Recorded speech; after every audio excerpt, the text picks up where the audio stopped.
alegria indescritível ver os irmãos.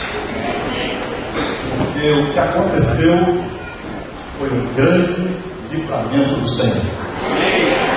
O Senhor escolheu um horário onde não tinha ninguém para permitir que aquilo acontecesse. Então estou muito feliz. Glória a Deus, em tudo dá graças. Nesta hora eu quero aproveitar o irmão Carlos Marcelo, aí, aquele irmão ali, ele é o irmão que tem pastoreado a Igreja Batista, que se reúne aqui nesse auditório. Então nós queremos, em nome de toda a igreja, te agradecer por essa oportunidade que você nos cedeu para que nós pudéssemos estar aqui nesta noite. Senhor abençoe você e toda a igreja. Irmãos, nesta noite é uma reunião um pouco especial, porque nós vamos dar uns esclarecimentos do acontecido, do que está para acontecer, porque a gente precisava desse momento para poder passar essas informações para toda a igreja. Antes disso, eu quero dizer que a reunião de oração das mulheres será amanhã às 14h30 na casa da irmã Castorina, lá em São Pedro. Então, as irmãs que não sabem o endereço, procurar a irmã Jennifer, e ela está com o endereço do ponto de referência para os irmãos. Também eles informaram aqui que a porta está sendo fechada, encostada, por causa do problema do ar-condicionado, que aqui não saiu ar. Então, alguém quiser sair, não tem problema. Bom, irmãos, nós tivemos uma reunião no conselho,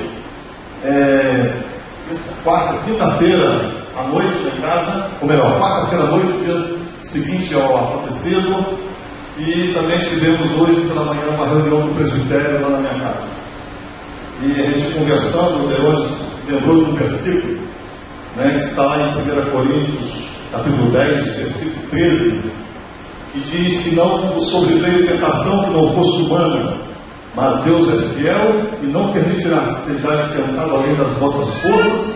Pelo contrário, juntamente com a tentação vos proverá livramento, de sorte que possais suportar.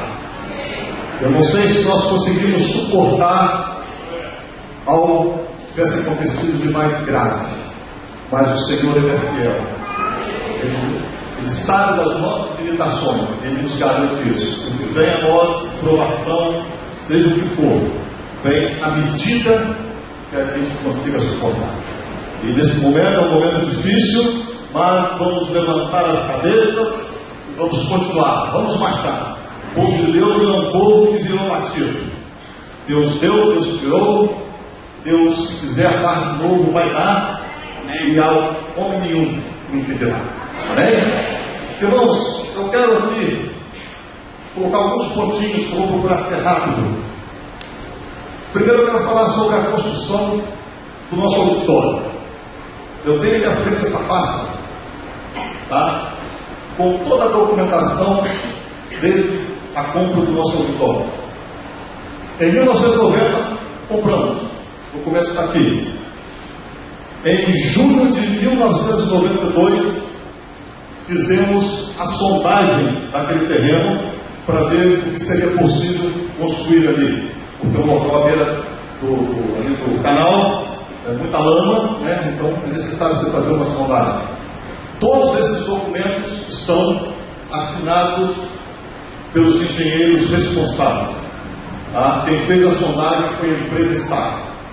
Em maio de 93, tem aqui um requerimento assinado pelo irmão Valdir, que vocês conhecem, solicitando à Companhia da Vale do Rio Doce a doação de 35 toneladas de trilho T57 e 45 toneladas de trilho T68 para poder fazer o esfaqueamento daquela obra, que foi feito também pela empresa Star.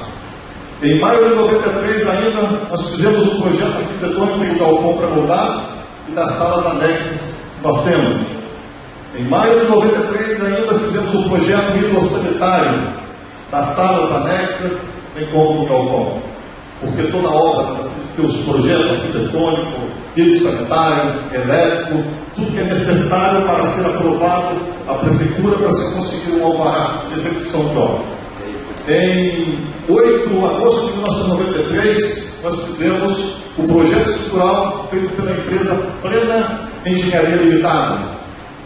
Em outubro de 93, nós temos aqui um contrato de empreitada na construtora Dias de Engenharia e Comércio Limitada para os serviços iniciais de concretagem dos blocos e daquele marjão que foi feito ali naqueles 700 metros, que é o tamanho do auditório.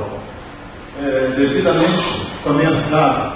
Em setembro de 94, nós temos aqui o relatório termoacústico, elaborado por 3 engenheiros de São Paulo, engenheiros na área de ventilação, iluminação e acústica, porque, como vocês sabem, as nossas paredes já têm um formato diferente, que durante os 365 dias do ano o sol não penetra lá. E isso tudo foi feito lá em São Paulo, o Elísio, nosso irmão Elísio, que hoje mora em Belo Horizonte, conseguiu para nós. Em dezembro de 2001, nós fizemos um projeto elétrico feito pela empresa Adesso Engenharia Limitada, em Vitória. Toda a instalação elétrica, existe um projeto com todas as especificações dentro da necessidade de carga que a gente possui naquele ambiente. Em março de 2002, nós temos aqui um contrato de sistema de sonorização feito pelo professor e engenheiro Júlio Martins, professor da Universidade Federal do Espírito Santo. Temos também aqui em março de 2002 a documentação da execução do forro para atender o sistema de sonorização. Sistema de som esse que foi feito e por um bom tempo, deu ao nosso auditório o status de ter o melhor som do estado. Isso foi publicado numa revista e saiu ao ponto de lá dentro daquele auditório ter sido gravado um DVD ao vivo do Lucas Souza, que todos vocês conhecem. Toda a documentação de legalização do auditório junto à Prefeitura de Vitória nos anos de 2005 e 2007, com vista à retirada do alvará de funcionamento, está aqui. 2 processos que nós temos na Prefeitura desde 2005 e vem tramitando. A gente não consegue tirar o alvará por causa de problemas que existem naquela reunião do canal. Todos esses projetos, toda essa documentação foram exaustivamente discutidas com os engenheiros, apresentadas aos técnicos, pelos técnicos ao presbitério da igreja, para conhecimento, para aprovação. Foi aprovado pelos irmãos, o irmão Valdir também na época acompanhando, e bem como em todo o processo de construção foi informado a igreja passo a passo. Vocês sabem muito bem que nós temos o costume de tudo que fazemos lá, a gente pega o microfone e diz para os irmãos o que vamos fazer, quanto é que custa cada coisa, quando precisamos fazer campanha, que foram 5 campanhas, identificamos cada campanha o que era necessário. Tá? Então tudo isso, os irmãos passaram por essa época, têm esse conhecimento. Bom, agora no dia 30 de maio, terça-feira, passada, aconteceu aquele incêndio. O que provocou o incêndio? O que provocou o incêndio foi um curto-circuito no reator da lâmpada, daquela luminária do lado esquerdo, mais ou menos aquele lugar que eu fico ali sentado, em cima ali das caixas de som. No domingo anterior, quando acabou a reunião, o irmão me procurou, me recordo que foi agora, e ele falou assim: Júlio, o disjuntor está desligando. Eu falei assim: então avisa ao Gerson para telefonar amanhã para o nosso eletricista, que nós temos lá, que cuida de toda a parte elétrica quando tem algum problema, para que ele possa vir isso daí. Porque ele sabe que quando o disjuntor desarma, são 2 situações. Ele é feito para poder segurar a carga. Se houver uma sobrecarga, ele desarma. Mas o disjuntor também pode apresentar um problema. E não ser um problema na rede elétrica, pode ser um problema do disjuntor. Então, segunda-feira foi ligado, só que não deu tempo. Na terça-feira, quando estava para começar a reunião de comunicado, era às 6h20 da tarde, tinham chegado ainda algumas pessoas. O irmão aí abriu, Márcio Calmon, ele dizer o nome dele, mas o Marcinho, abriu o auditório para os irmãos entrarem, entrou o Tiaguinho, adolescente, entrou as 2 filhas do Gilmar, entrou a nossa secretária, e enquanto estavam ali arrumando as coisas, o Márcio foi lá para poder acender a iluminação, quando ele levantou os disjuntores, a lâmpada piscou, e nesse momento que piscou, deve ter dado, porque não existe outra explicação ali, algum curto no reator, de ter soltado alguma faísca, e aí como em cima nós tínhamos uma espuma acústica, então aquela espuma já está bem ressecada, estava bem ressecada, pegou fogo e rapidamente se alastrou e durou no máximo parece 25 minutos para poder destruir tudo. Então, irmãos, duas coisas eu quero chamar a atenção aqui. Primeiro, o fogo não aconteceu por falta de manutenção. Tá? Vocês estão aqui dentro do auditório. Existe toda uma rede elétrica nesse auditório aqui, ó. Ar-condicionado, armazeira, tomadas. Aí. Não existe manutenção a ser feita nisso se não apresentar o problema. Você não vai contratar um profissional para chegar aqui, botar a escada e sair olhando fio por fio, lâmpada por lâmpada, se tem alguma coisinha feia. Não existe isso. Você tem sim. Eu tenho certeza que eles têm um contrato de manutenção do ar-condicionado para ter uma manutenção preventiva, porque ali você tem que fazer limpeza, tem que fazer lubrificação, você não está preocupado. Mas rede elétrica você não faz isso. A manutenção que você dá quando apresenta o problema, você vai lá para poder detectar o problema e resolver o problema. O fogo aconteceu por causa da espuma. Se fosse uma espuma anti-chama, não teria acontecido aquilo. A nossa espuma não era uma espuma anti-chama. Na época, quando nós fizemos isso há 15 anos atrás, espuma anti-chama ainda era uma coisa que estava vindo, recente, e que tinha um preço caríssimo, muito alto, e que a gente não tinha condição. Os irmãos sabem da luta que nós tivemos para construir aquele auditório. Então, nós, conversando com o responsável pelo projeto, colocamos ali uma espuma de densidade de 28, de 12 centímetros de espessura em toda aquela extensão. E fizemos isso porque toda a instalação elétrica que tem lá são fios, cadeamentos de fio, passando dentro de mangueiras, e que não ficam na espuma. Elas ficam por baixo das fissuras que tinham, bem protegidas. Aí foi feito aquele forro de alambrado que nós colocamos, e em cima nós colocamos a espuma. Não tinha contato. Mesmo que você, qualquer eletricista, se estiver aqui, sabe muito bem disso, você colocar um fio que seja um fio negativo, um fio positivo, a fase onde vem a corrente, se ela estiver desencapada em cima da espuma, em cima de qualquer lugar, não vai incendiar nada. Você pode tomar um choque, mas incendiar não vai, porque o incêndio precisa de uma faísca de fogo, e a faísca de fogo só ocorre quando você junta um positivo com um negativo, que dá uma explosão e solta faísca de fogo. Tá? Então, o problema ocorreu por causa disso. Aquele reator que está apresentando algum problema, e provavelmente, com quase certeza, são os reatores originais que nós colocamos naquela instalação elétrica. Aí você pergunta, por que não trocou o reator?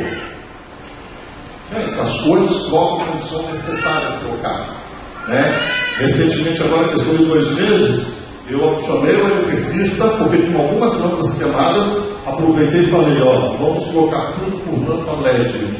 Todos os lugares que tem lâmpada queimada, o Dudu ali, que é eletricista, ele sabe, nós fizemos isso, e mandamos colocar todas as lâmpadas e aproveitamos o seguinte, vamos esses reatores e bota a lâmpada LED. E daqui para frente, toda a lâmpada que queimar, vamos substituindo por lâmpada LED. Só que, infelizmente, não deu tempo. Coisas acontecem que estão além daquilo que a gente consegue até explicar. Tá? Então, irmãos, com relação ainda à espuma, poderíamos ter trocado a espuma, juro, você sabe que a espuma dessa é perigosa, por que trocamos? Porque quando as coisas estão tudo bem, em nós reina a alegria. Quando foi tudo inaugurado, aquilo ali era uma alegria total, o som gostoso. O dia que aparece um problema, aí a gente começa com se a condição, o si não faz parte. né? Então, irmãos, poderia ter trocado? Poderia. Se você conversar com os irmãos do presbitério, os demais irmãos, eu já venho há algum tempo, já venho te ler isso, a troca daquelas espumas, porque estava nem pensando no perigo, estava pensando porque elas já estão muito ressecadas e soltam uma fuligem. E aqui dali a gente pode não perceber, mas deve sair, dependendo do vento, né, lá por cima, pode cair um pozinho, aquele problema de quem tem bronquite, uma série de coisas. Então a gente estava para trocar isso. Só que para trocar, eu tinha um problema que é o telhado do auditório. Todos vocês sabem que quando chove, e chove com força, pica água lá dentro. Tá? Porque é um telhado, desde quando foi feito o auditório, é um telhado de amianto, que com o tempo, né, a estrutura cede, tem a sua movimentação, rasga lá em cima os parafusos. Eu já troquei várias telhas, a gente vem trocando, mas havia uma necessidade de trocar todo o telhado. Então o que acontece? Você precisa primeiro, para fazer um serviço desse, fazer tudo de uma vez. Porque se a gente solta e troca as espumas e deixa o telhado, na hora de trocar o telhado, danifica a espuma. Porque se a gente subir, andar lá em cima, cai coisa e aí se caga tudo. Então nós estamos aguardando um pouco, questão financeira, para poder, na hora de fazer, sobe, joga tudo fora e faz tudo novo. Infelizmente, não deu tempo. A reforma do auditório. Agora, no dia 31, o que aconteceu foi na terça-feira, quarta-feira, logo cedo, às 8 horas da manhã, eu já liguei para uma empresa, que é a Pré-Forte, Pré-Moldados, o Civite, é uma empresa de mais de 40 anos no mercado em pré-moldados, tá? E pedi para falar com o engenheiro da empresa a respeito de estruturas de galpões. E a secretária me perguntou qual seria o motivo. Eu expliquei acerca do incêndio e ela falou assim: vou te passar o nome do Osmar, que ele é um engenheiro, o senhor Vidal, é o dono da empresa, porque os engenheiros que são novos, tá? E ele é quem tem experiência. Liguei para ele, estava em casa, conversei com ele, expliquei a situação e assim, foi um momento muito gostoso para o meu coração, porque eu não dormi aquela noite, porque no dia do incêndio eu sentei lá fora e eu fiquei só imaginando o que eu tenho que fazer amanhã para poder resolver esse problema. Na madrugada acordado, tentando procurar empresa, e aí ele me ouviu e disse o seguinte: Júlio, acalme o seu coração. Um profissional não está muito preocupado com isso. Mas ele falou assim: Júlio, acalma o seu coração. Vocês não perderam vidas, vocês perderam bens materiais. Bens materiais a gente recupera. Estamos vivendo um momento terrível da nossa economia, mas com o tempo a gente recupera. E eu estou falando isso por quê? Porque quando eu comecei a minha vida, há 50 e poucos anos atrás, eu montei um galpãozinho lá no Civite para começar a minha fábrica e deu um vendaval naquela época que levou tudo, eu perdi tudo. Eu demorei a reconstruir, mas hoje eu estou em tudo. Então, fique tranquilo, que eu tinha ligado para ele, que eu queria que ele estivesse comigo às 9 horas da manhã lá no auditório, porque a Defesa Civil iria estar lá. Vocês sabem que quando a Defesa Civil chega, o olhar deles é sempre para condenar tudo. E aí ele me falou que ele não poderia estar porque ele tinha uma agenda muito lotada para aquele dia, mas ele iria me atender. Marcou comigo às 9 horas da manhã, esteve lá, entrou comigo, apresentei tudo para ele e fiz a seguinte pergunta: ô seu Osmar, a única coisa que eu preciso hoje de ter uma ideia é se existe a possibilidade de recuperação ou se nós teremos que derrubar tudo para fazer tudo de novo. Porque a segunda opção não é fácil. Ele olhou tudo e falou assim: Júlio, fique tranquilo, porque dá para recuperar. Tiraremos todo o teto, essa coluna que cedeu a gente tira, substitui, né, e dá para recuperar, eu não vejo problema nenhum. Só te peço que você contrate uma outra empresa de cálculo estrutural para que eles possam fornecer laudos da garantia das colunas, porque eu estou te falando aquilo da minha experiência ao longo dos anos, mas as pessoas depois podem dizer que eu dei esse conselho porque eu vou fazer o acerto, eu vou ganhar dinheiro. Aí eu disse, ok, agradeci a ele, e ele virou e falou bem assim para mim: eu sou um homem que eu entendo de comunidade. Na conversa dele, eu falei assim: o senhor é um crente do Senhor Jesus Cristo, filho de Deus, servo do Senhor? Aí ele falou bem assim: eu sou católico carismático, mas eu creio em Jesus porque Ele é o cara.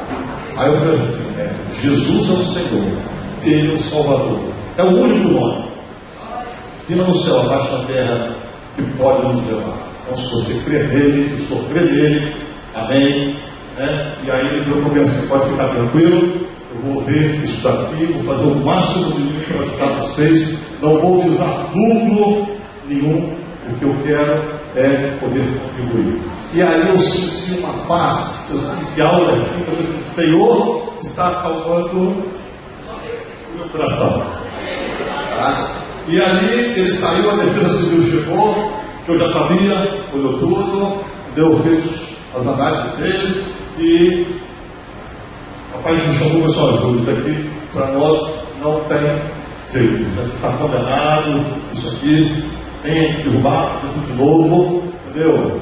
Mas aí, assim, só que nós vamos interditar, e acho que é o papel deles fazer isso, entendeu? E aí você vai agora contratar as empresas fazer isso. Se vocês apresentarem um laudo que diga que isso aqui existe, não corre risco de vida, então é só nos procurar que a gente tire a interdição da passagem para que vocês possam usar as casas, entendeu? O condutório tem que ser reformado.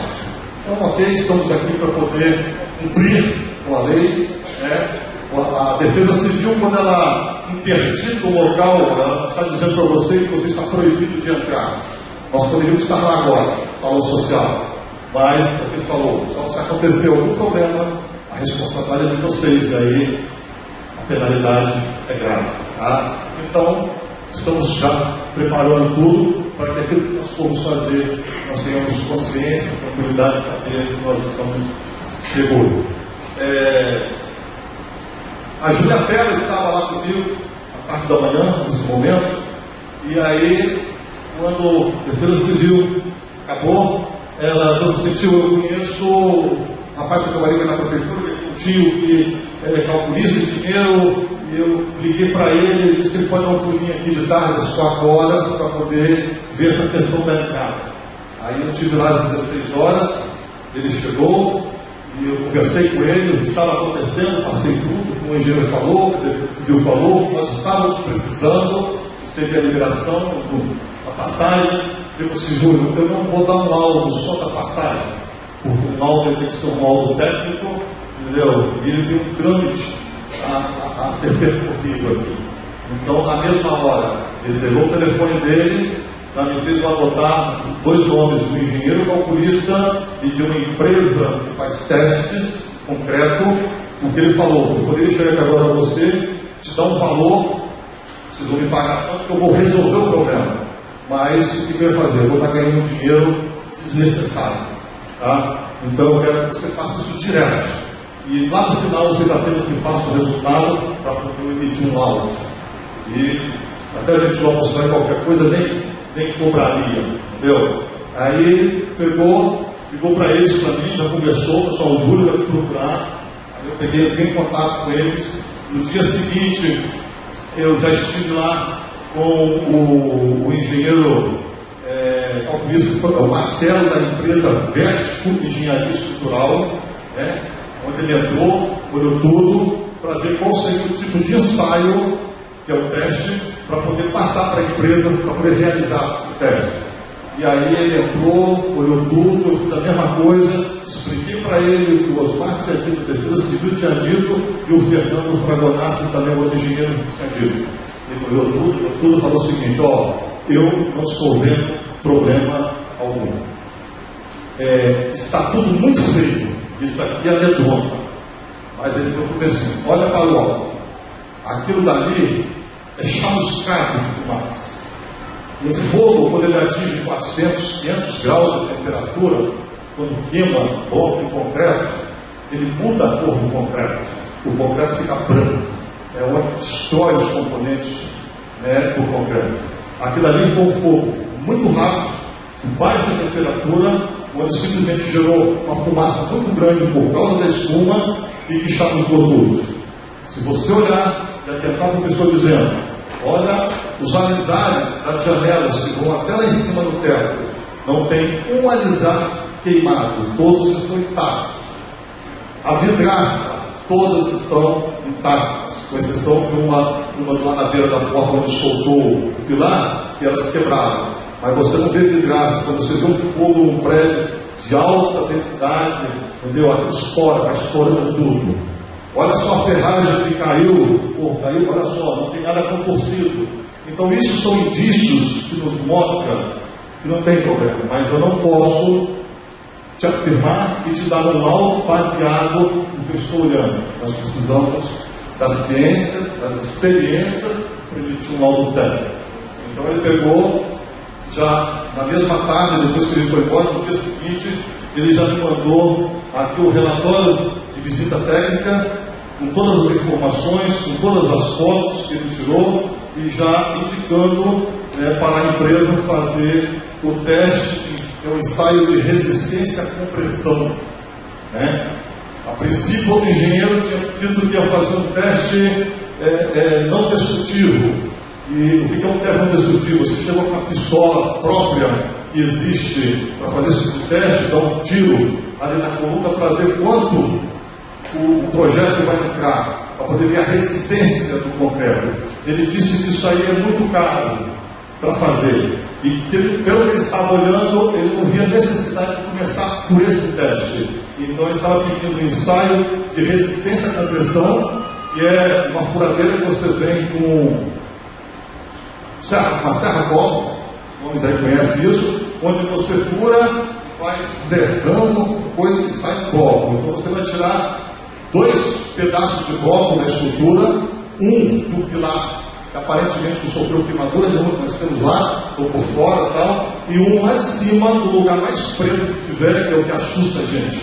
E isso vai para o laboratório para sofrer uma compressão dentro dos níveis exigidos, né, de acordo com a necessidade da coluna, do nível de resistência.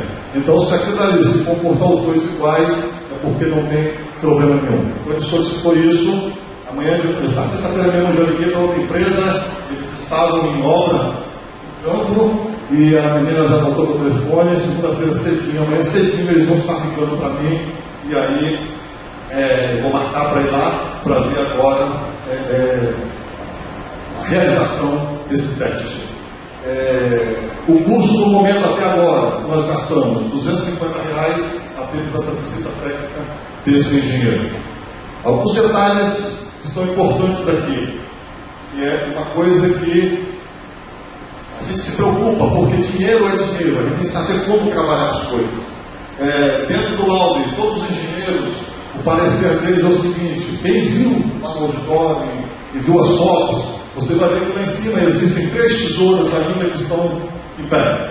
Caíram 2. Caiu do meio, onde tinha as caixas de som, e elas caíram porque quebrou o cabo de aço, e tinha o peso da caixa de som. Então, o cabo de aço soltando, e o peso forçou a coluna que abriu, desceu, e com isso puxou a outra coluna do lado, porque em cima tinha um carrinho, onde tinha um motor que puxava aquelas caixas para cima e para baixo, para poder dar manutenção do som. Entendeu? Então, foram só essas 2 que caíram. Então, tem algumas telhas quebradas lá em cima, e eles disseram o seguinte: para fazer a limpeza, tem que primeiro tirar tudo lá de cima, porque pode estar lá dentro trabalhando, alguma coisa cair, e é o nosso problema. Qualquer coisa que acontecer, eu, Dedê, Juninho, professor Juninho, Rogerinho, está tudo no estrondó, entendeu? Então, nós temos que ter muito cuidado com isso, tá? Então o que acontece? Eu já liguei para a empresa de estaca, e o meu problema é esse: eu teria que fazer 2 contratos. Um, no momento, é a empresa lá retirar aquilo, tem que usar guindastes igual, para subir naquelas cadeirinhas, para eles poderem desparafusar as colunas e tirar. Eles vão embora. Aí limpa tudo, e a empresa faz os testes, que para fazer a exigência que esteja limpo, entendeu? e depois fizer o teste, está tudo ok, tenho que voltar para a empresa de novo, para um novo contrato agora para refazer. O ideal seria que isso fosse feito ao mesmo tempo. Contrata para refazer, ele já chega com todo o maquinário, tira o que tem que tirar, coloca o que tem que colocar. Tá? Então isso é uma coisa que amanhã eu vou conversar com eles para ver se eles entendem esse problema, entendeu? E consigam tirar a amostra sem precisar de fazer todo esse trabalho. Porque eu vou mostrar para eles que isso é um custo muito alto. Né? Eu estou orando a Deus para que Deus também mova o coração dele para que eu consiga fazer isso, porque aí vai ser muito tranquilo. Bom, então irmãos, tudo está indicando que isso é daquilo que nós vamos reformar aquilo e muito em breve nós estaremos lá agradecendo ao Senhor também por mais uma vitória. Bom, as atividades da igreja no presente momento. Quatro coisas. Primeira, a reunião de irmãos de encargo e do conselho dessa semana será realizada na casa do irmão Ricardo Antônio em Goiânia. Amanhã ele vai estar colocando o endereço dele lá no grupo, né, dos irmãos de encargo. Então nós faremos essa reunião lá. Estamos convocando e intimando todos os irmãos de encargo, todos. Não é 3 irmãos de um grupo, vai um, os 2 ficarão, todos os irmãos lá. Esse é o momento que nós precisamos estar juntos, mobilizados, porque tem trabalho pela frente aí, né, com os grupos familiares. Segunda coisa, próximo domingo nós não teremos reunião geral. Tá? Nosso próximo domingo as nossas reuniões serão como as reuniões de quarta e quinta-feira nos grupos familiares. Por que isso? Primeiro, porque é algo que nós temos ensinado ao longo de décadas, desde o tempo do irmão Valdir, que nós não precisamos de um auditório para nos reunir. Hoje estamos com um problema porque incendiou. E se não fosse um incêndio, se fosse uma perseguição do governo, quando estivesse fechando todos os locais que o povo de Deus se reúne, o que nós iríamos fazer? Grupos familiares. Então este é o momento em que o presbitério tem uma boa oportunidade da gente exercer esse aprendizado, né? Mostrar que nós não dependemos disso, porque onde 2 ou 3 estiverem reunidos ali a igreja do Senhor está. Isso aqui não é igreja, isso aqui é um auditório dos irmãos chamados da Igreja Batista, entendeu? Se eles saírem daqui, isso daqui pode se tornar qualquer coisa se for metido. Então nós temos aprendido. Tá? Então nós estaremos nos reunindo com familiares. Aqueles irmãos, porventura, que estiverem aqui, que não têm se reunido em grupo, procurem aí um grupo mais próximo da sua casa, participe, porque Deus vai fazer coisas grandiosas, porque tudo isso não está acontecendo. Algo Deus tem para fazer. Estejamos atentos a isso daí. Tá? Terceira coisa, os nossos dízimos e ofertas. Tá? 1 Coríntios 16, 1 e 2 diz: quanto à coleta para os santos, fazei vós também como ordenei as igrejas da Galácia. No primeiro dia da semana, cada um de vós ponha de parte, separe em casa, conforme a sua prosperidade, e vá juntando para que se não façam coletas, para que se façam coletas conosco. Vocês sabem muito bem, porque nós temos ensinado acerca das contribuições. Tá? Em momento algum, nunca demonstramos aqui interesse por dinheiro, ganância, nada. Nenhum presbítero tem salário. O nosso dinheiro é para isso, para ajudar a igreja nesses momentos que estamos vivendo, usá-lo para recuperar as coisas que a gente precisa. Tá? Então, queremos deixar apenas para vocês o seguinte: nessa semana nós estaremos em reunião geral. Você, se quiser fazer depósito do seu dízimo na conta bancária, né, a nossa conta lá do Banesco, depois eu posso passar a conta, o 982-439, você pode depositar. Nós não estamos preocupados de saber, nunca tivemos preocupados de saber quem dá e quem não dá. Isso é um problema pessoal, uma questão de fé entre você e Deus. Os demais irmãos não querem, não tem o costume de um banco fazer isso, tem problema nenhum. Coloque a parte, separa ele. Senhor, isso aqui, ó, é a minha contribuição, a minha doação, está no meu coração, para entregar assim que eu tiver oportunidade. E assim nós estivermos lá no nosso almoço social, então aí você pode fazer a entrega. Tá? Ok? E por último, a todos os ministérios, né? Estão cancelados todos os eventos que dependem do auditório. E tem vários eventos aí que já foram marcados que dependiam do auditório. Então eles estão cancelados, né? Até que a gente retorne lá ao salão social. Não sei se será semana que vem ou outra semana, tá? mas raramente nós vamos estar lá. Então lá nós poderemos fazer uma série de trabalho para termos um bom espaço. Agora, isso, se por acaso o seu evento tiver condição de ser feito aí em algum lugar, fora, alguma casa, que tenha espaço, que negócio todo, não há problema nenhum, pode marcar, apenas dando ciência ao presbitério do que vai estar acontecendo. Vocês entenderam? Fui bem claro tudo?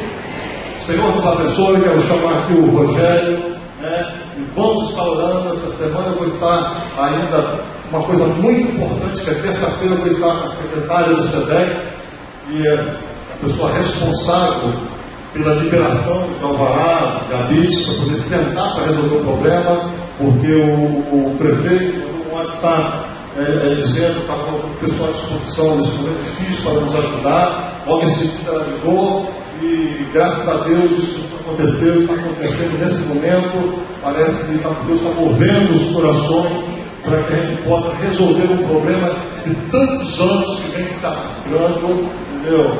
E agora eu acho que no meio desse problema todo, essa catástrofe, coisas boas, além do lado espiritual, do lado material também, nós todos desdobramos. O Senhor abençoe a todos, muito obrigado por tudo, obrigado pelo carinho, continue orando por nós, pelo presbitério, agradecemos as manifestações por telefone, WhatsApp, Facebook, todos aqueles que estão conosco, né? Aqueles que estão conosco, que nos amam, estejam orando, porque quem não está, Deus vai limpar, Deus vai trabalhar. O que nos importa é estarmos firmes na presença do Senhor.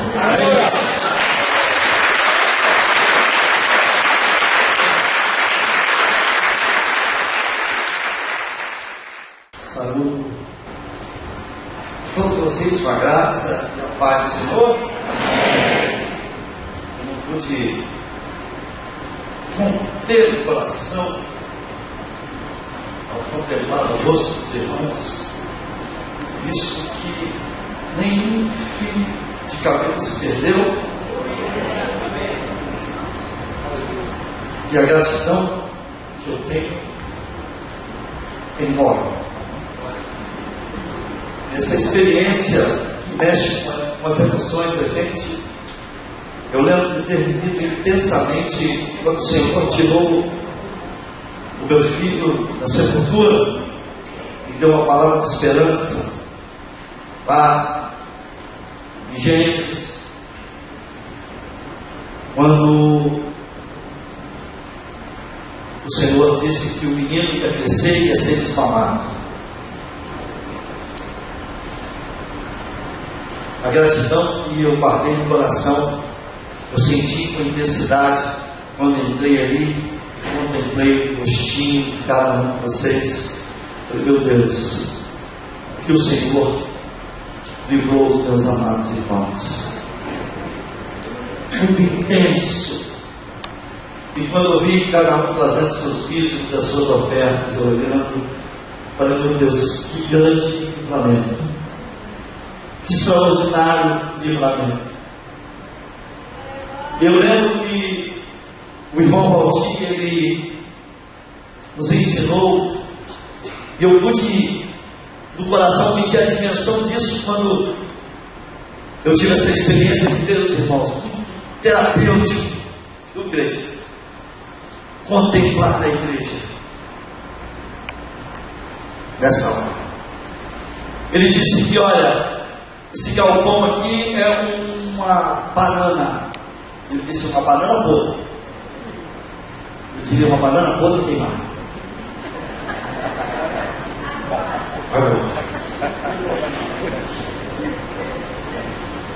Nada importa mais do que a vida dos irmãos. Vocês são muito importantes. Muito importantes. Como é bom vê-los com todos os fios de cabelo. Bendito seja o nome do Senhor. Segundo aos Coríntios 4:9 diz: parte B, abatidos, porém não destruídos. Essa parte aqui: abatidos, porém não destruídos. Abatidos, porém não destruídos. Abatidos, porém não destruídos. Abatidos, porém não destruídos. Queridos, essa experiência que nós tivemos de terça-feira para cá, eu estava pensando hoje, quando as coisas se tornam complicadas,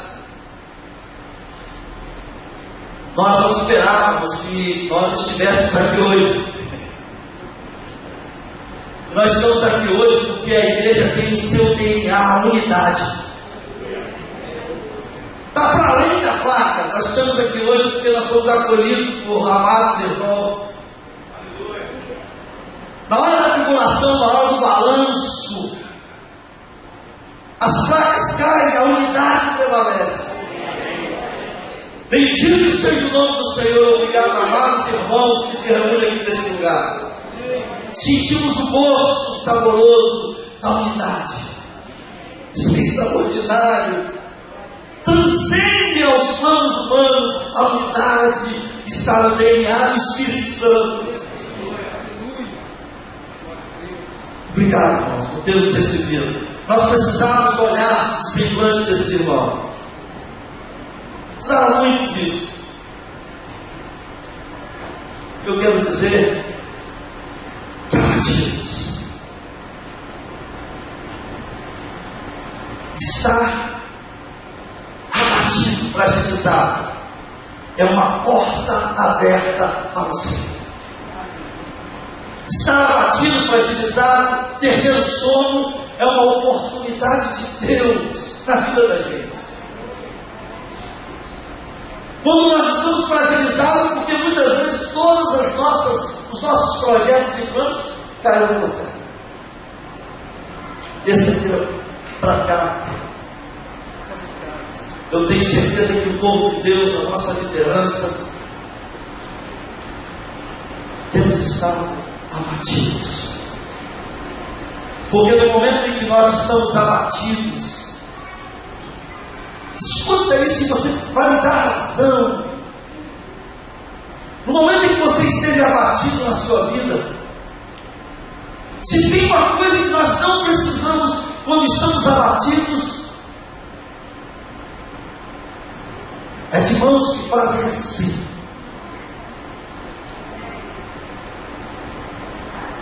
Quando estamos abatidos, estamos sem força, às vezes sem rumo.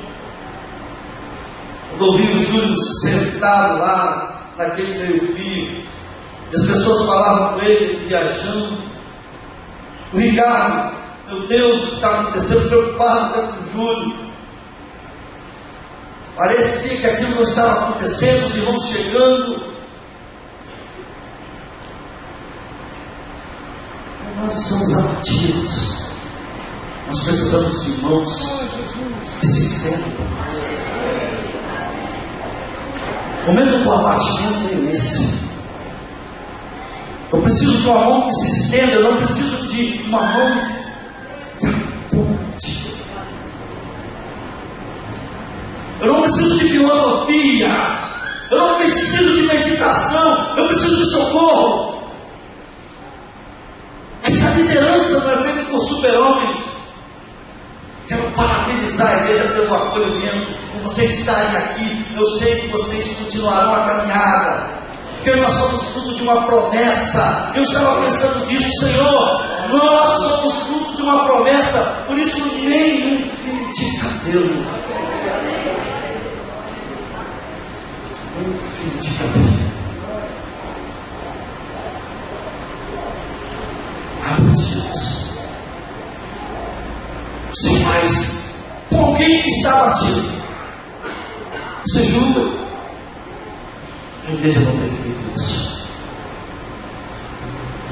A igreja de Deus sabe que nós somos abatidos, sim.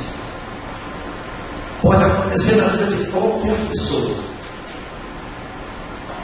E no momento em que estamos abatidos, é o momento de repensar muitas coisas. No momento em que estamos abatidos, é o momento de pensar a direção da nossa caminhada. O que pode ser melhorado, geralmente o abatido, que tem convicção que não está destruído, ele tem no coração a esperança para começar de novo. E é isso que nós vamos fazer. Isso é algo que o Espírito Santo dá para os abatidos dele. Estar abatido em Jesus é diferente.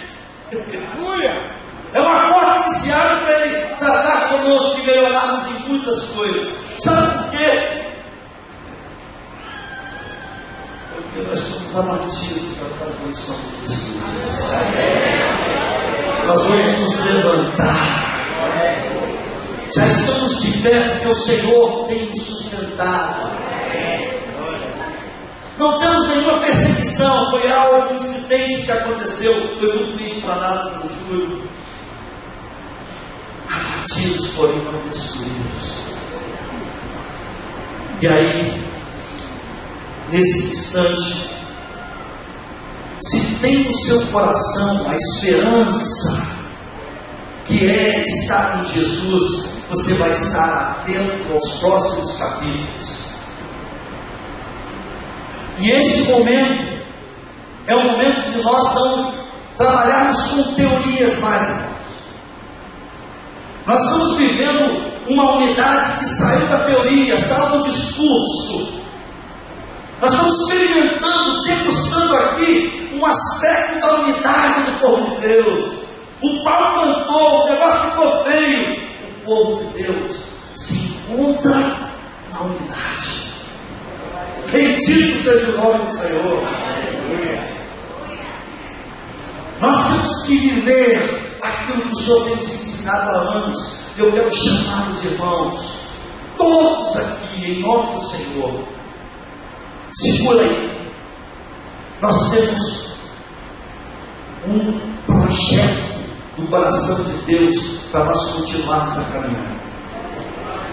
E esse projeto nós temos instrumentalizado através dos nossos grupos familiares. Eu sei que alguns têm estado desatentos para o que tem acontecido nos grupos familiares. Eu quero chamar a atenção do povo de Deus, para que você se oriente aonde vai acontecer nos próximos dias uma reunião de um grupo familiar. Porque você fala isso em nome do Senhor, você vai contemplar as mãos do Senhor agindo sobre as nossas vidas, nas nossas famílias, nas salas das nossas casas. Na reunião nós temos aprendido a cultuar o Senhor, a aprender mais do Senhor.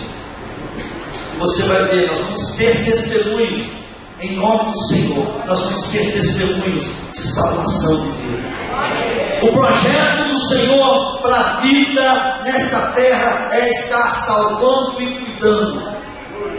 Nosso grupo familiar está atento a isso. São essas duas vias que estamos ensinando, porque é o ensino da palavra. Esta semana, no domingo, como o Júlio falou, você vai procurar um grupo familiar. E eu quero dizer em nome do Senhor Jesus, e digo isso pela fé, eu tenho certeza que a igreja concorda com isso. Veremos, contemplaremos o mover de Deus salvando vidas. Você vai convidar aquela pessoa do grupo familiar. Nós vamos contemplar Deus curando vidas, Deus curando enfermidades, Deus libertando mentes oprimidas pelo diabo. Vai acontecer nos nossos grupos familiares. Nós vamos partir para um projeto de restauração daquele lugar. Mas enquanto isso não vai se efetivar, a igreja de Deus vivo não pode ficar parada. Irmãos, nós não iremos parar, não há como, não é o expediente da igreja, a igreja caminha, é o ide do Senhor, um ide que não pode parar, em nome de Jesus. Se você não tem estado num grupo familiar, o fogo caiu.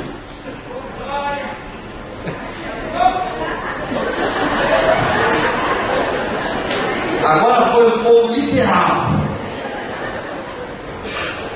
para que você conheça esse trabalho. O nosso pastoreio. Você que está desanimado, olha ao Senhor. Senhor, coloque no meu coração ânimo. Irmãos de cá, na casa do Ricardo, maquinando contra as trevas, no poder do Espírito Santo. Amém? Amém. Abatidos, porém não destruídos. Nosso Redentor. Aleluia! Bendito seja o nome do Senhor. Amém, igreja? Amém. Em nome de Jesus. Quero chamar o Olival para concluir aqui nesta noite tão rica e para mim histórica. Eu já disse que estou muito feliz em Deus. Aleluia.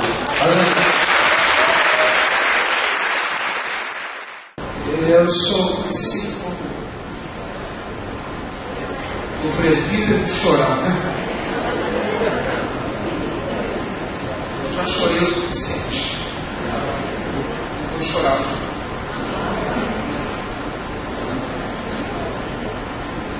Eu vou ser tão breve nessa palavra que vocês vão ver que Deus está fazendo milagres.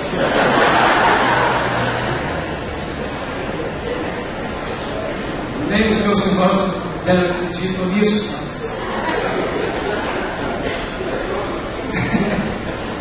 Ó Deus, irmãos, eu quero dizer a vocês que eu sou um dos mais velhos dentre os irmãos do presbitério, apesar de ser um dos mais novos em idade. Eu e o Rogério, que somos os mais novos. O Júlio também, mas o resto também, mais novo.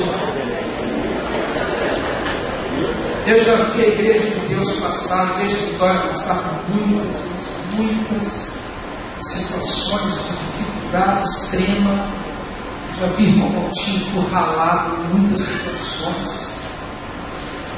problemas, divisões, oposição, crítica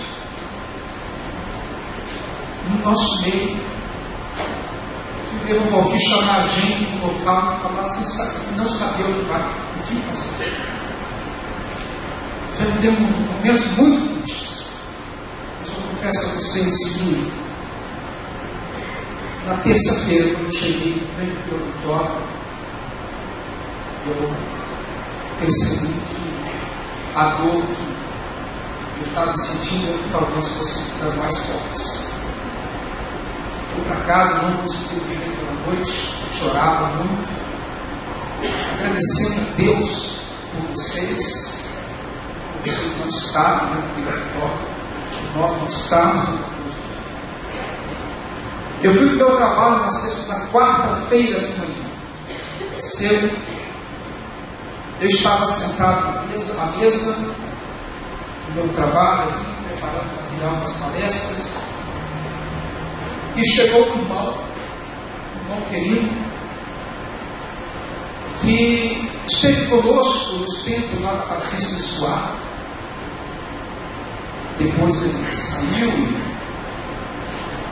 foi trabalhar em diversos ministérios, como ele fala, né? E ele se aproximou de mim e falou: meu irmão, que tristeza é essa? Está estampada no seu rosto uma dor, uma tristeza grande. O que houve? Você se está bem? Eu falei com ele: rapaz, se você sentar aqui e puder me ouvir, eu vou te contar. Não, acho que até agora não estou acreditando. O que houve? E ele falou comigo. E eu falei com ele: Vitória que você conhece, não sou. Irmão Valtinho, pode ter fogo. Pegou fogo. Ele falou assim, mas fogo mesmo? Tem fogo. Fogo, combustão, pegou fogo, derrubou um pedaço, pegou tudo. Ele falou, mas como? Aí aquele que deu a televisão, eu falei, é aqui. Mas é lá. É lá que eu me pergunto. E você ficou assim. Acredito, Leandro, que pensando assim, meu Deus, o que eu vou falar para esse irmão agora? Ele está precisando de uma palavra. E aí, irmãos, ele chegou para mim, eu cortei um pouco da situação, e ele falou comigo assim, Loival, a pergunta, eu até anotei isso aqui, a pergunta não é o que fazer agora. A pergunta, Loival, é o que nos fará o Senhor depois do fogo? O que nos fará o Senhor depois do fogo? Eu ouvi aquilo, irmão, sabe que você tem a sensação de que Deus está usando alguém para trazer uma palavra de consolo, sem ser aquela palavra passar açúcar e mel em você? Eu senti naquele momento que Deus estava agindo numa circunstância diversa na vida da igreja. Ele falou comigo, a pergunta é, o que nos fará o Senhor depois do fogo? Aí alguém me chamou para uma outra reunião e foi e disse assim para mim, é taberá, meu irmão, é taberá na vida de vocês. E eu falei, taberá, você taberá, é uma qualidade que está comigo, e deixei quieto, não atentei para aquilo. Até que na sexta, depois de acabar com a correria da semana, eu fui buscar taberá. Eu fui atrás de taberá. O Espírito me relembrou, me trouxe a palavra daquele irmão, para que eu fosse encontrar na palavra com taberá. Eu fui ao dicionário para saber o que era taberá e onde estava taberá. Taberá está no Sinai, no meio do deserto. E taberá quer dizer lugar de fogo ardente. Eu fui atrás do texto bíblico em Números capítulo 11 e não me sai da cabeça aquela palavra dele. É taberá, meu irmão, é taberá que vocês estão passando. E eu fui ler o texto, vou ler o texto aqui, vocês vão ler esse texto. Cada irmão vai sair daqui para ler e meditar ao longo dessa semana em Números capítulo 11. Números capítulo 11. Porque foi a palavra de Deus que trouxe, foi a palavra que trouxe consolo ao meu coração. Mas eu só quero dizer para vocês, taberá, o Senhor se acendeu a ira do Senhor contra Israel naquele acampamento. E a Bíblia diz que fogo do Senhor ardeu entre eles, consumiu as extremidades do arraial. Ou seja, foi fogo mesmo. Fogo. E aí, na leitura do texto, Deus mostrou para mim o seguinte. Você falou comigo, em Taberá, 3 perguntas foram feitas a Jeová. 3 perguntas. O povo já estava acampado. O povo já estava a caminho de Canaã, como nós já estamos a caminho. Mas 3 perguntas foram feitas ao Senhor Jeová. A primeira foi essa: por que saímos do Egito? Porque o povo murmurava. Por que saímos do Egito? Para viver isso que nós estamos vivendo aqui. Para que esse porquê saímos do Egito? E o Senhor ouvindo isso em todos os cantos do arraial, porque saímos do Egito. A segunda pergunta: quem nos dará carne para comer? Quem vai nos dar aquela carne saborosa do Egito? Nós estamos com saudade dos peixes, e lá nós comemos carne de graça. Quem vai nos dar carne para comer? E Jeová, ouvindo isso,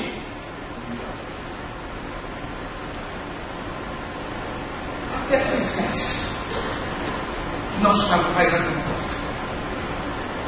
E Moisés disse ao Senhor: eu sozinho não posso levar esse povo. E perguntou ele a Deus: concedi eu, porventura, todo este povo? Por que puseste sobre mim a carga de todo este povo? Até Moisés não estava contando. Porque no meio de Israel, irmãos, havia uma mistureba muito grande. Havia um populacho, estrangeiros, gente que não tem DNA, não tem o Espírito Santo habitando nele. E esse povo estava misturado com o Israel de Deus. E esse povo estava corrompendo a mente, trazendo tristeza. E o povo não estava firmado na promessa. O povo estava olhando para a falta da carne, para a falta dos pepinos, dos melões, dos alhos silvestres, das cebolas e dos alhos. Estavam sentindo falta.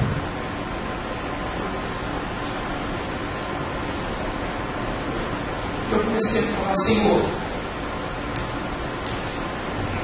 tira do nosso meio o Egito, tira do nosso meio essa atração que é o Egito, tira do nosso meio esse desejo de provar das iguarias do Egito, porque o banquete aqui, Senhor, é do céu, o Egito é da terra. Tira do nosso meio. Se esse fogo veio para queimar, para nos alertar, para tirar a arrogância, a vaidade, para tirar o nosso orgulho, para tirar esse vigor, então que seja ele o fogo do céu.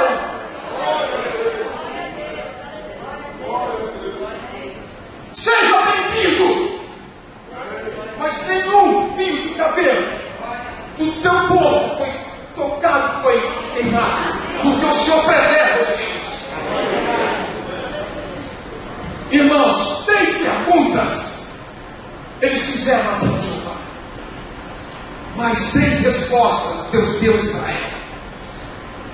A primeira foi: ter-se-ia Moisés encurtado a mão do Senhor? Olha para mim, Moisés. Você acha que a minha mão está encurtada?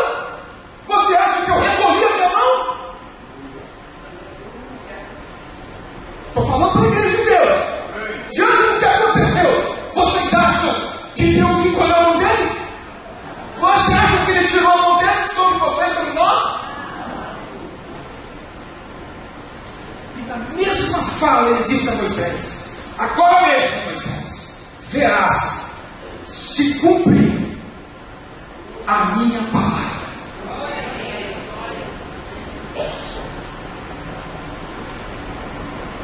Mas não ficou aí. Depois Deus falou com Moisés no versículo 18: santificados.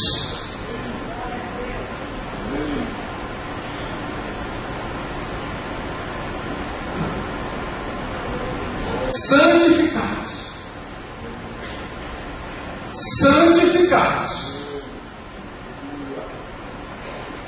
E para começar isso, para nós vivermos a intensidade de uma santificação de Deus, nós temos que primeiro parar de desejar e sentir saudade do Egito. Nós temos que olhar para as colinas de Canaã.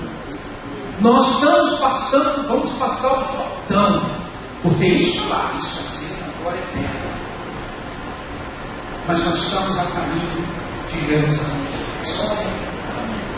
Nós estamos passando por Taberá. A segunda palavra do Senhor foi santificados. Amanhã vocês vão comer carne. Essa é a palavra do Senhor. Eu vou prover. Eu vou ser o próprio sustento de vocês. É isso que Deus está falando do Senhor hoje. E a terceira resposta de Deus foi essa. Essa foi para Moisés. para nós.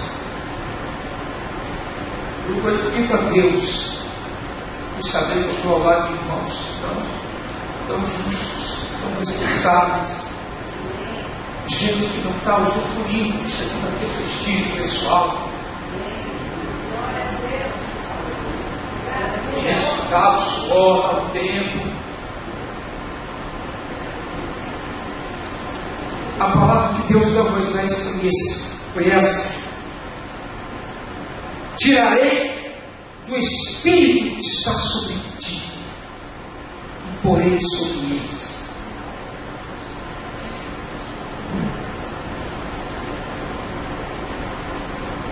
A Bíblia diz que Deus vai tirar o Espírito que está em Moisés, do mesmo Espírito que está sobre você, Moisés, eu vou derramar sobre eles. Agora veja o que aconteceu. E eles contigo levarão a carga de tudo, para que não a leves tudo somente. O que nós temos pregado, irmão Jerônimo, irmão Júlio, irmão Rogério, que não está aqui hoje, porque está no casamento de uma sobrinha, lá no Cavalo, das Minas Gerais dali. Mas isso, aqui chamam de longo. Outro, eu quero dizer aos irmãos que, como temos pregado, o propósito de Deus é que cada membro, cada servo que está aqui, receba porção cada vez maior do Espírito Santo de Deus. Aleluia. Porque vocês são sacerdotes do Deus vivo. Amém. Nós temos ensinado vocês a serem sacerdotes. Amém. Falando com vocês para vocês não pretenderem, não comerem pela mão de homens, mas que vocês sirvam ao Senhor com integridade, alegria de coração. E onde vocês estiverem, que o ministério de vocês seja integral, que vocês façam tudo para a glória de Deus, e tudo aquilo que não agrada a Deus, vocês saiam fora. Saiam fora, porque é Egito. Deus taberá, trata com o povo dele. Quando eu acabei de ler esse texto, eu entendi o que o irmão falou comigo. É taberá, meu irmão. É taberá. Taberá é lugar de juízo de Deus. Taberá é lugar onde falamos quem nos dará carne para comer. Mas também taberá, o Senhor nos responde: eu sou o seu sustento. Por isso, irmãos, nós vamos aos grupos familiares, nós vamos às nossas reuniões, nós vamos continuar com a escola bíblica, nós vamos continuar trabalhando por onde nós estamos trabalhando. Esta semana, Graça está aqui, Graça, irmão do Zé Carlos, não veio para esposa do Zé Carlos. O que eu falei? Irmão,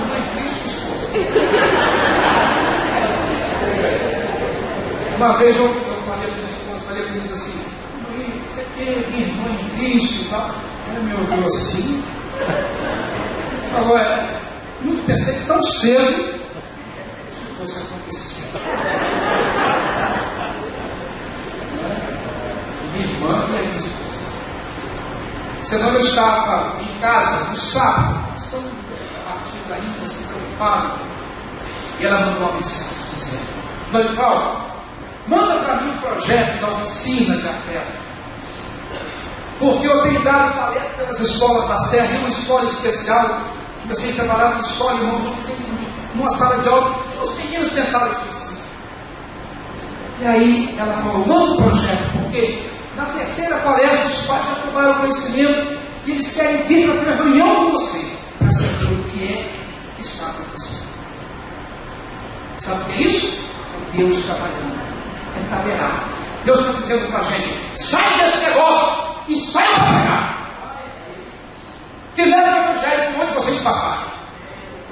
Se tiver auditório, amém. Se não tiver, vocês têm meu céu para cobrir vocês. Saiam para o céu de Deus. E nós vamos restaurar assim. Nós vamos, porque aqui é um lugar de celebração, um lugar de ajuntamento. Não dá para ficar uma semana sem ver vocês. Nós vamos juntar. E nós vamos voltar a celebrar o Senhor. Amém. Amém? Então, receba esta palavra. E tire da sua boca tire dos seus lábios perguntas como essa: por que saímos do Egito? Quem nos dará carne para comer?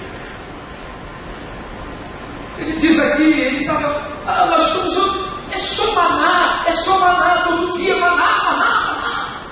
Chega de maná. Só que o maná vem do céu. E o maná não pode descansar. Que o maná vem de Deus para a vida da igreja. Amém? Receba o maná. Se alegre com o maná. Sabe o que é maná? Bíblia Sagrada. É o que nós estamos fazendo no grupo familiar. Lendo a Bíblia, capítulo por capítulo. É o que estamos fazendo na escola bíblica. Estudando a Bíblia. Livro por livro. É isso. Oração, comunhão, partir do pão e doutrina dos apóstolos. É essa a vida simples da igreja. Esse é o maná. Sem muita novidade. É o que está escrito. Está escrito. Escrito está. Esse é o maná de Deus para a gente. E assim vamos continuar em nome de Jesus. Amém? Portanto, eu quero encerrar aqui e deixar uma palavra para vocês. Pensem nisso. Meditem em Números capítulo 13. Haverá Números capítulo 11. Números capítulo 11. Meditem. Leia em casa, estude. Deixa Deus falar com você. E Deus vai te dar motivação, ânimo, para você continuar nessa caminhada. Amém? Taberá vai passar? O fogo veio, mas Taberá vai passar. Logo nós vamos para Quibron, Rabá. Sabe o que quer dizer isso? Sepulcro da concupiscência. É onde Deus vai sepultar nossa carnalidade, para que a gente seja um povo santo, separado por Ele, para ser usado por Ele. Depois de Taberá, vem Quibron. Isso é Sinai. Quibron quer dizer sepulcro do mal, sepultura da concupiscência. É lá que vai jogar toda a maldade nossa, para que o Espírito Santo possa nos usar. Amém? Eu quero chamar aqui à frente para nós orarmos. Os irmãos do presbitério, por favor, venham os irmãos que estão presentes. Ajuda o irmão aqui, vem cá, Luzinho, por favor.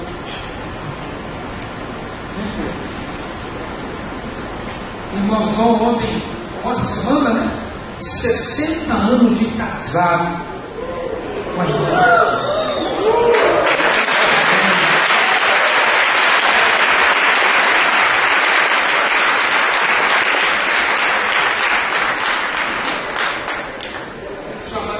Auxiliares, mas a sensação que eu tenho, irmãos, é que a gente está alegre. Você sabe por que nós estamos alegres? Porque a nossa alegria vem de onde? Nós não estamos presos nas coisas daqui. Aquele lugar que nós temos ligação do sentimento. É um local que nos congrega, onde nós congregamos. É uma ligação emocional, mas espiritual é isso aqui. É o povo, é a igreja de Deus. Que Deus nos abençoe. Olha como é que Deus faz as coisas. A pessoa que eu falei em Gênesis, eu falei que o Fernando Fregonazzi foi o que ligou para os outros engenheiros, indicou. É irmão do Márcio Comum. O Márcio veio falar comigo, foi lá fora, já ligou para ele. Eu falei assim: manda o Júlio me ligar amanhã, porque você está.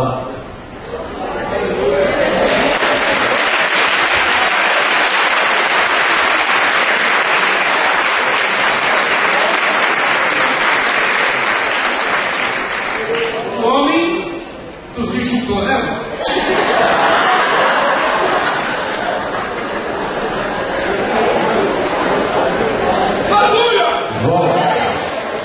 Mas esse fogo é o fogo da gente. Jennifer fica falando fogo.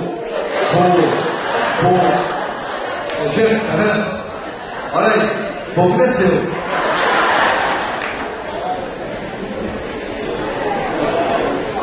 Eu quero também chamar aqui a Adriana com o Jorginho, junto com esses caras, dentro do Senhor. Vem, Jorginho. aqui hoje com o Jorginho, recebeu a notícia do seu avô, que acabava de falecer nesse momento. O coração partido, quero que a igreja olhe bem para ela. E nós vamos, nesse momento, abençoar a vida dela, fazendo um consolo para a família, e olha, nós vamos orar uns pelos outros aqui. Vocês vão abençoar os guias espirituais de vocês. Com isso, vocês vão declarar para o inferno que vocês estão na unidade com a liderança da igreja. Tem uma coisa que Deus fez e traverá ao final de tudo isso. Deus pegou a turma, Deus pegou aqueles que não estavam alinhados com o propósito dele. A Bíblia diz que eles foram mortos pelo Senhor. Irmãos, quebrando o seu coração, Senhor, torne-me um homem espiritual, uma mulher espiritual, para que eu possa entender o teu propósito e a tua vontade. Porque eu não quero morrer em tabernáculo. Eu quero entrar. Tira a rebeldia do seu coração. Que Deus tire a rebeldia do nosso coração, se houver de nós alguma vaidade, algum orgulho. Sabe, Deus trata também com liderança. Deus tratou com Moisés ali. Moisés, por que você está perguntando isso, Moisés? Está pesado demais?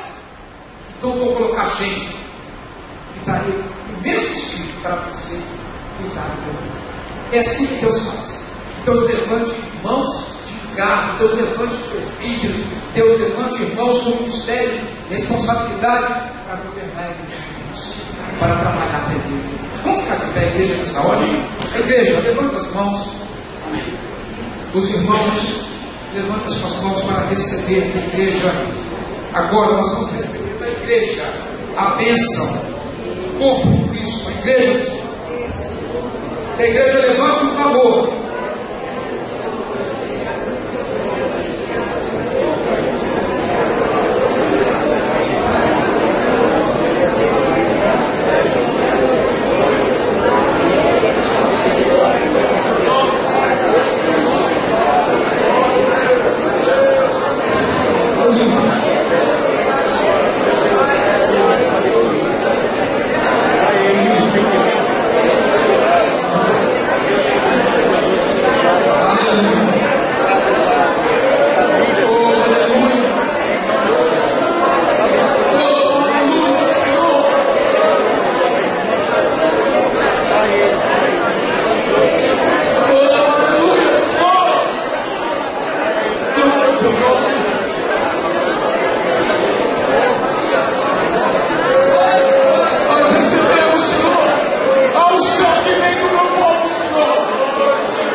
Para que aquele lugar seja reparado, Senhor, e que a igreja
tanta alegria nessa hora.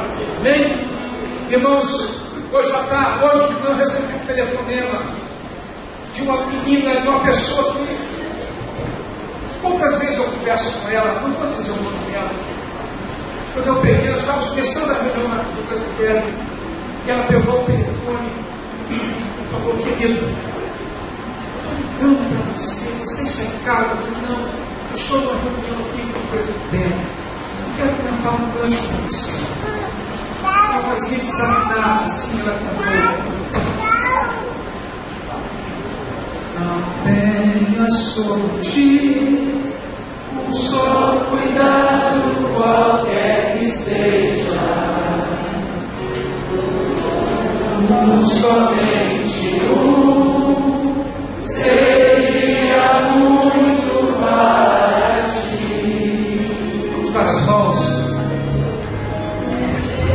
É meu, somente meu, todo trabalho, e o teu trabalho é descansar em mim.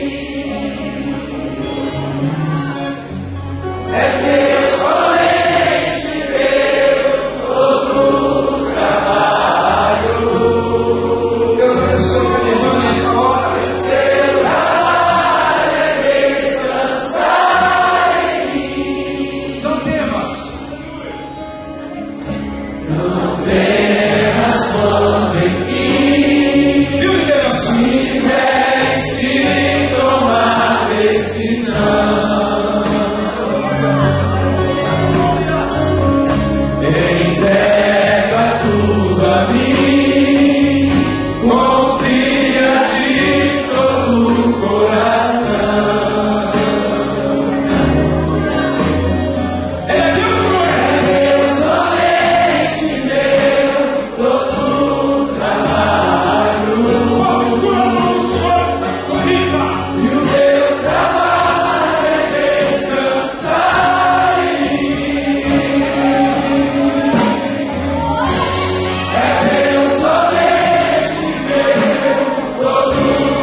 You